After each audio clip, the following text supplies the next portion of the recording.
What's up, everybody? We are back with another Halo Flashpoint video. And today, I'm doing a quick painting tutorial for this here Hazop with Spike Rifle. Let's get to it. So you can follow along if you want. The first thing I'm going to do is I'm going to debase my models.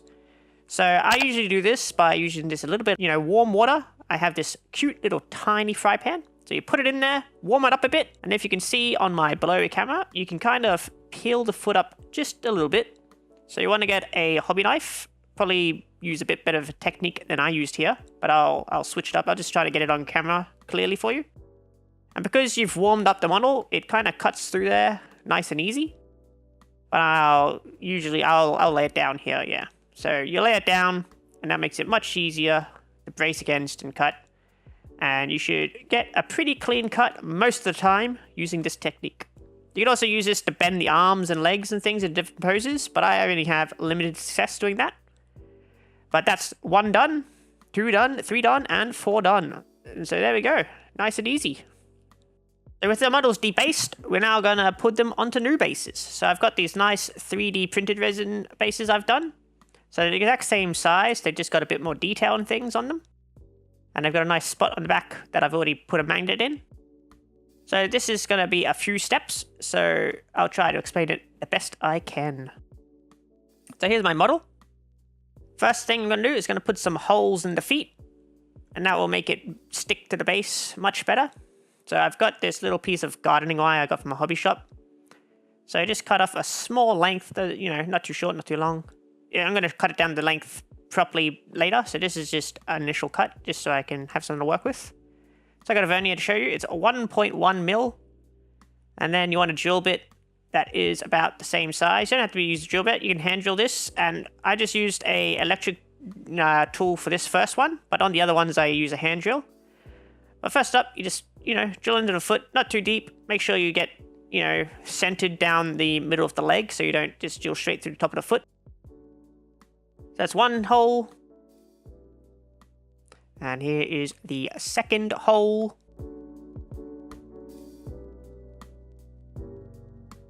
There we go. So you shove the piece of metal in there. You can't really push too hard because you'll probably end up cutting your hand. So I use a bit of the cutters just to shove it in there a bit more, just to demonstrate to you. That's how it goes. I'll eventually end up gluing them in, but for now, that's perfect. So now we got the holes on the feet. We got to put holes on the base. And how do you do that easily? Well, I'll show you a neat little trick I saw on Instagram that I'm going to steal. So you get a piece of blue tack right here. So I don't know what this is called in your country, but I just call it blue tack. So just get like a little piece about the size of the foot. And then stick it onto the base about where you want the feet to be. So you can, pre-do this a bit more than I've done. I already kind of know where I want them. So I'm just going to show you how to do it. So make sure the blue tack's stuck down, pretty tight. Not crazy tight, but just enough to stay on there with a bit of force. So there we go, that's the 2 feet. So you stick the model into the blue tack, and because you've drilled holes into the bottom of the feet, you'll see where the holes end up on the base. And that makes it much easier when you drill the holes for the base to know where to drill. So you want to move a bit of the blue tack out of the way, just so the drill bit doesn't catch onto it and send the blue tack flying or something. If you're hand drilling, this isn't going to be as big as an issue because you're not going to be spinning as fast, so there's less danger. But like I said, just make sure you be a bit careful when you do this part because that drill bit can grab that blue tack and it will send either blue tack flying or the whole base flying, depending on how bad. But that's 1 done, and then I put the model onto the base. So because we've pre-measured everything and used the blue tack, that makes this part much easier. So there you go, slides straight in, no problems. You can still see the metal extending at the bottom, and like I said, I'm going to cut that to size in a moment. So now that we've got all that done, we got to stick the foot onto the metal pin. So just slide it in there, and like I said, make sure you use the something to push it in, whatever you want. I'm just going to use the cutters again. And then there's 2 of them done. And that should be just about ready to stick onto the base. But just before we stick it on the base, I've got one more optional thing you can do if you want drilling out the barrels. So you're going to need some pretty small drill bits for this. I might put a link in the description for the drill bits I use.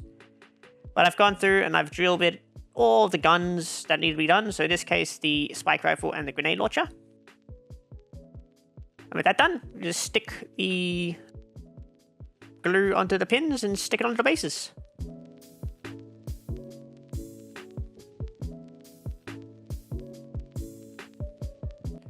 And there we go, nice and easy.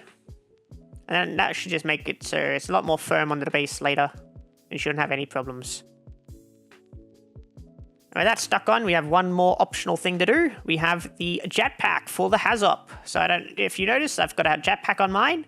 The model has the keyword flight, but it's missing a jetpack to go with that. So I've 3D printed these nice jetpacks that you can find on line. I'll put a link for that in the description as well if you want to do it. They won't stick on flat from when you first get them, so you will have to shave down the back of your model a bit. So once you're done shaving a bit, make sure you just go nice and slow so you don't cut it off too much. But you shave it down a bit, and that should just make sure the jetpack fits on nice and snug without much of a gap. And even if there is a little gap, it won't matter too much because you end up painting it later and you won't even notice. So you screw the jetpack down, and that is almost done for that guy. So just make sure it all dries up nice and good. There we go. We got a Hazop with a jetpack.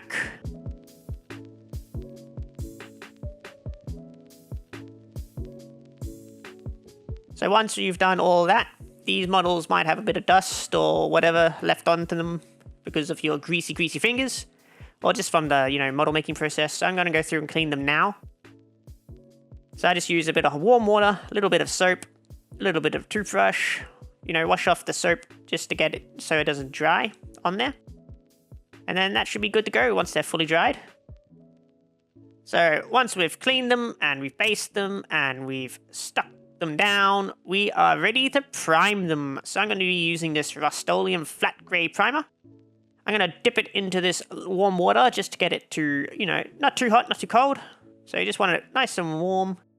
So it comes out of a can. Well, this isn't hobby paint, so it is pretty thick. So you don't want to stand too close, but obviously you can use whatever primer you like to use. So I'm going to prime them individually rather than in a group. So just because I want to make sure they're nice and covered. So I've put them onto my little paint bases. I'm just going to prime them individually. I'll show you in a little bit how you might be able to prime them all at once. But, just make sure you get all around, underneath, on top. And because this is really thick paint, I like the paint from a bit of a distance, so you don't want to hold them too close. But there's the other option, is you can just stick them all onto a big piece of wood, or whatever you want to use. I've just used a piece of masking tape and a piece of wood. And then I stick them all onto the base, and I paint them all at once. So those are usually the two options I go for when I'm priming. But here we go. The four models all primed and ready to go. I think from here on out, I'm going to be mostly focusing on the Hazop with Jepack. So, because that's obviously the one I showed you at the start. Let's get to it. So we're going to start dry brushing now. So I'm not a very good dry brusher, but I'll be using this Pro Acrylic Titanium White as my dry brushing paint. And I'm just going to be using a flat bristle brush. Now, don't judge me for this. I'm going to mix the paint using this, I want to say it's a massager. That's right, just for massaging. Make sure the paint's nice and mixed up. So with the paint all mixed, I'm going to put a little piece onto the paper here. You could also use baking paper, which will stop the paint drying out so fast. But I'm just doing this quick and easy, so I'm not going to care about it. So you don't want too much on the brush, and you're just going to be dry brushing from the top down.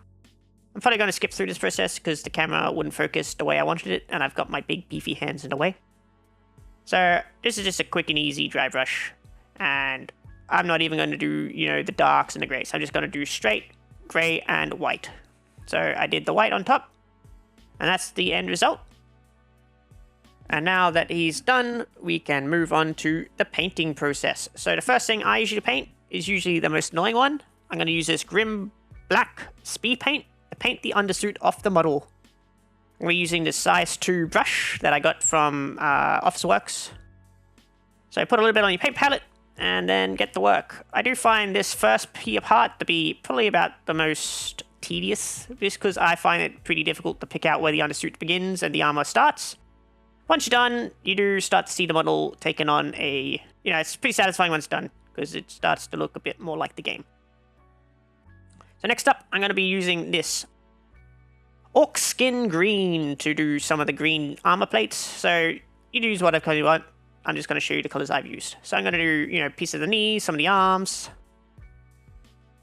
There we go. So next, we're going to do another color green, just to, break it up a little bit.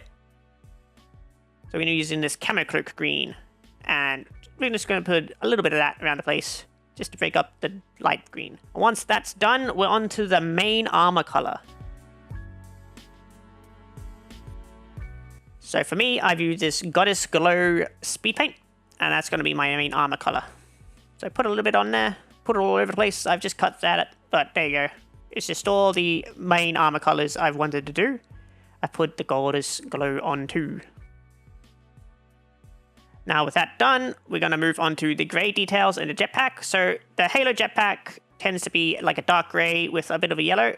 I wasn't entirely happy with this yellow once I've done, because it's actually more like a brown. I think next time I'll use something a bit brighter. But for this one, I am pretty happy with how it's turned out. But like I said, I just wish the brown was a bit more yellow. But I'm happy with that. And I've done that little ammo case on the leg.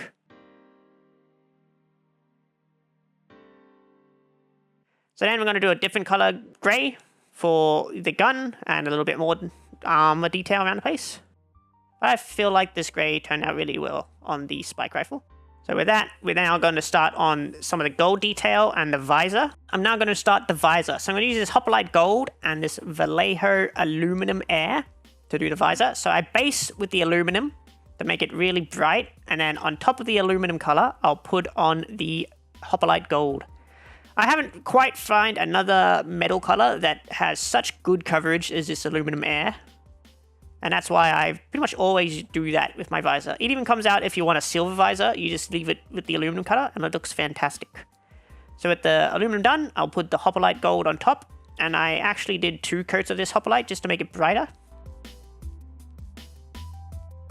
And there we go, a nice gold visor for him.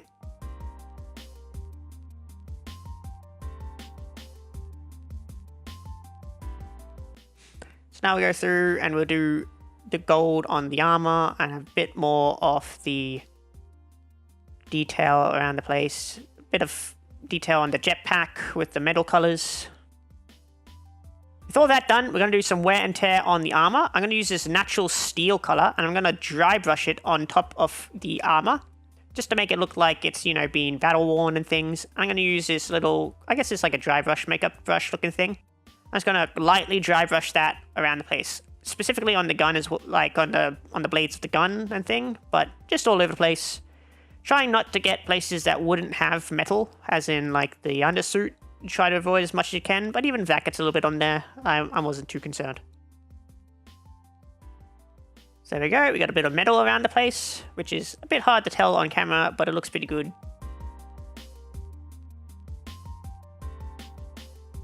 So now we're going to do a bit of black to do a bit of wear and tear, such as like the barrel, just like a bit of black around the jetpack, just some like heat burn stuff.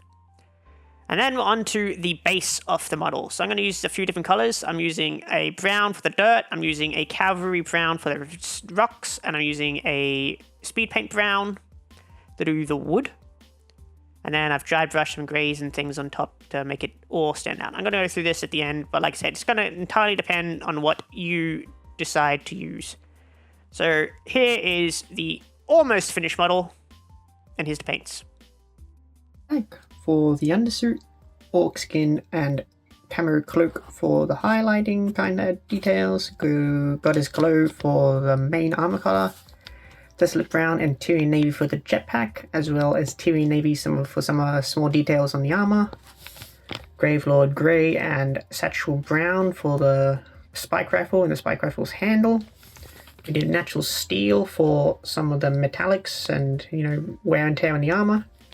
We did aluminum air for the visor base, and then we did hoplite gold for the visor proper, as well as basing for the bullets in the flat earth brown. We did a little bit of black for some of the, like burn marks on the gun. We did cavalry brown for the base for the bricks, and then we did London grey, sky grey, and dark grey for some like rocks and things. We did Highland leather as well as the flat earth for the wood and the dirt. And that is all the colours. So here's just some pictures of everything I've used. It is quite a few colours. You don't have to use this many if you don't want to. And here's some almost finished pictures. So I've got a few more steps to go, but I'm pretty happy. And that's what my paint palette looks like after doing this one model. So next we are going to use some matte spray to seal all the paint.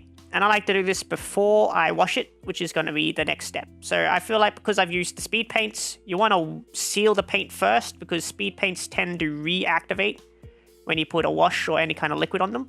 So once you've sealed it, it should be pretty resistant to the washing process. So I'm going to use a dark black for the armor. I'm going to use this umber brown for the base because it gives me a nice, dirt type effect, like, dried water or something like that. And there we go, a finished Hazop with spike rifle with Jepack. I hope this was not too hard for you to follow. I am pretty happy with the way this one turned out, and it seems getting a bit of traction from people online, which is good to see.